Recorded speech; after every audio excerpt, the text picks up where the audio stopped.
Hello friends, அடுப்பாங்க நம்ம வீட்டு சமையலில் இன்றைக்கி சிம்பிளாக சுரக்காய் போட்டு கிராமத்து ஸ்டைலில் எப்படி செய்யலான்னு பார்க்கலாம். நான் அதுக்கு ஒரு 100 கிராம் பருப்பு இது மாதிரி மஞ்சத்தூள் போட்டு நல்லா வேக வச்சுட்டேன். பருப்பு ஓரளவுக்கு நல்லா வெந்துட்டு இப்போ சுரக்காய் இது மாதிரி கட் பண்ணி வச்சுருக்கேன்.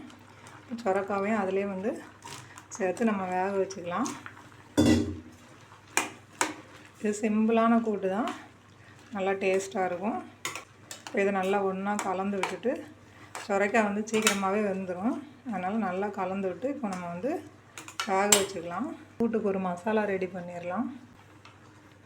ஒரு 2 துண்டு தேங்காய், ஒரு அரை ஸ்பூன் ஜீரகம், ஒரு 3 பச்சை மிளகாய் எடுத்துருக்கேன். உங்களுக்கு காரம் எவ்வளோ தேவையோ அந்தளவுக்கு மட்டும் எடுத்துக்கோங்க.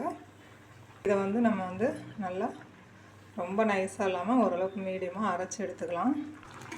இப்போ பாருங்கள், நல்லா காயும் பருப்பும் ஒன்று சேர நல்லா தளன்னு வெந்துருச்சு. நம்ம இப்போ இந்த அளவுக்கு அரைச்சிருக்கேன். இந்த மசாலாவை இந்த அளவுக்கு அரைச்சி எடுத்துக்கோங்க. எடுத்துகிட்டு இப்போ இதை இதில் சேர்த்துக்கலாம். அடுப்பை மீடியமில் வச்சு நம்ம அப்படியே நல்லா கலந்து விட்டுடலாம். இப்போ கூட்டுக்கு தேவையான அளவு உப்பு சேர்த்துக்கலாம்.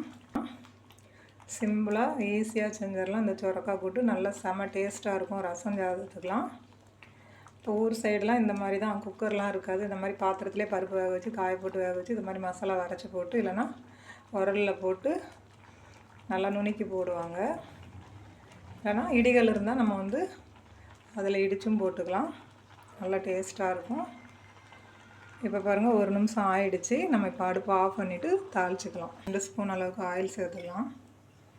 1 ஸ்பூன் உளுத்தம் பருப்பு, ஒரு அரை ஸ்பூன் கடுகு, 4 ஸ்பூன் ஜீரகம், ஒரு காஞ்ச மிளகாய், மீடியம் சைஸில்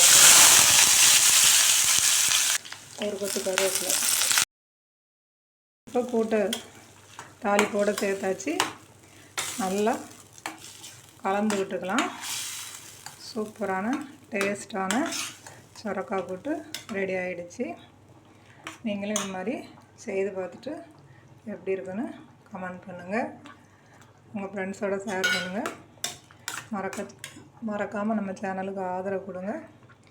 அடுத்து ஒரு நல்ல வீடியோவில் சந்திப்போம். நன்றி, வணக்கம்.